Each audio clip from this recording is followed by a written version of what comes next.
Hello, welcome to Shad Life. I'm super stoked about this post that I just got, this new dropper post. It's super awesome. It's the first high-end dropper post that I've ever owned. I usually would buy like the P&W posts, which are okay. They function just fine. But there's a lot of higher end posts. They're lighter weight, work better, things like that.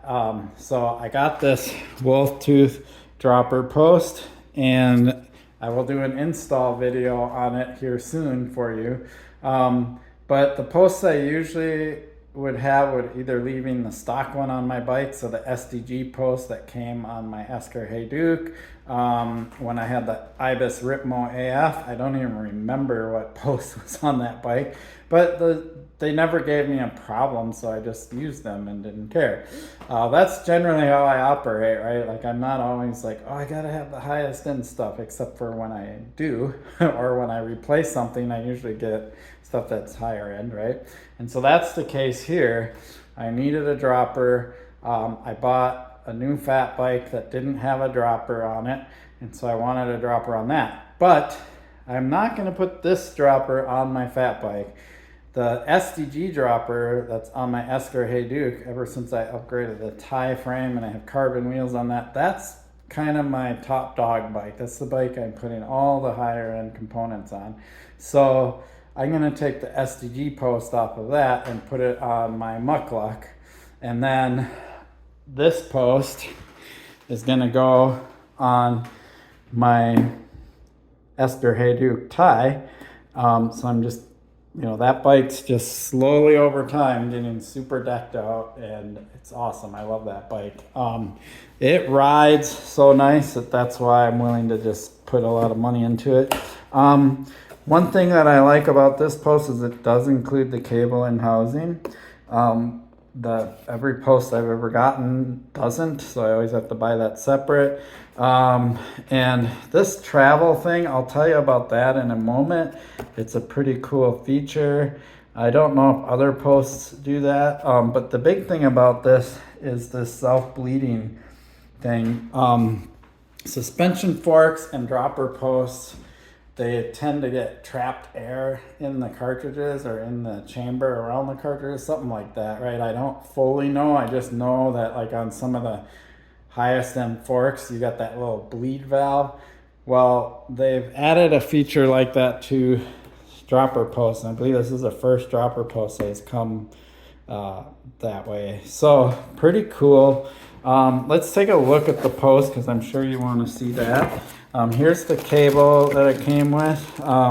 Has this tool. So one of the big things that Wolf Tooth talks about is this right to repair.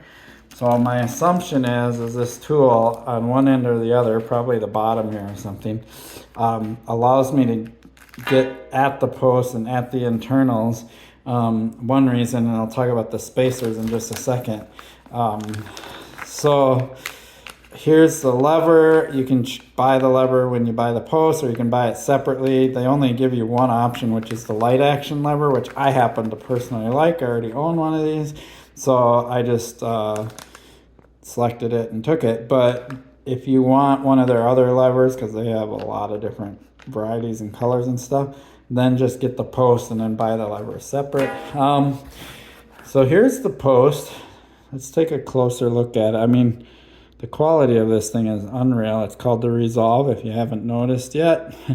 This clamp up here looks really nice. Most of the posts that I've had have like a lot of steel parts up here. These look like machined aluminum parts. This looks like the cap. There's probably an air valve under there. Well, it tells me air pressure right there, so 260 psi. So yeah, that would be how you add air to it. So if it stops like going up and down, you can just put more air in it and go. And then here's more details. This is the 160 travel, 31.6, which is pretty standard for most frames. Super cool. And then the mechanism down here looks really nice, like some nice machined aluminum parts going on there. So the quality is super high. The weight's actually pretty good. It doesn't feel that heavy, which is another reason why I want to put it on my Esker Hayduke, because that bike's getting pretty light now. So there you have it. So if you look at, the right to repair is really cool. It's kind of interesting because there's actually been some legal battles. A lot of where you see this right to repair stuff is with like phones and things like that, or electronic components. But if you look at a lot of dropper posts, they're not very serviceable. And so it's like if the mechanism inside, the air mechanism or cartridge goes bad, then you have to send it into the manufacturer to get it fixed or something, or you have to throw it away and get another one, even if it's under warranty. It's just wasteful, right?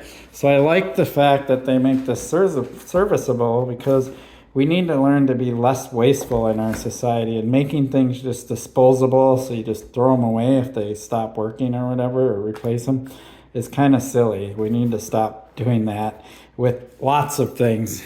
It reminds me of the old TV repair person who you take your TV in and get your TV fixed, right?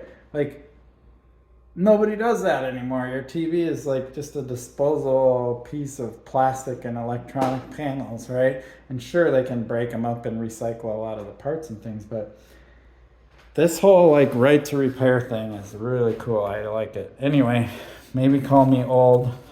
Now, one of the other things, and they mentioned it in here somewhere, but this spacer thing. So what's really cool is it's kind of like a suspension fork. Some suspension forks, they allow you to change the amount of travel by putting a little spacer in there.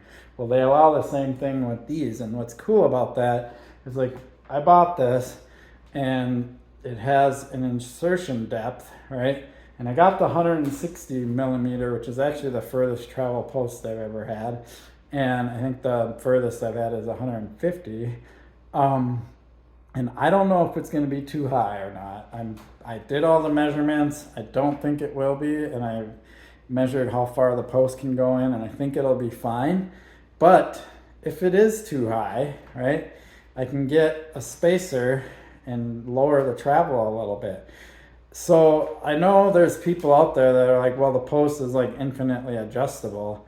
But for dropper posts, you really want them to, when they're at their full extended height, to be in that ideal leg extension position, because then you can just push the lever, boom, the post goes up, and it's in that ideal spot. You don't want the post to go too high, and then you have to sit on it and kind of like fine adjust it, and you're never going to get it in the exact same spot again. I know people that actually do that, and I'm just like, well, you want your post to be in that ideal top high spot, right?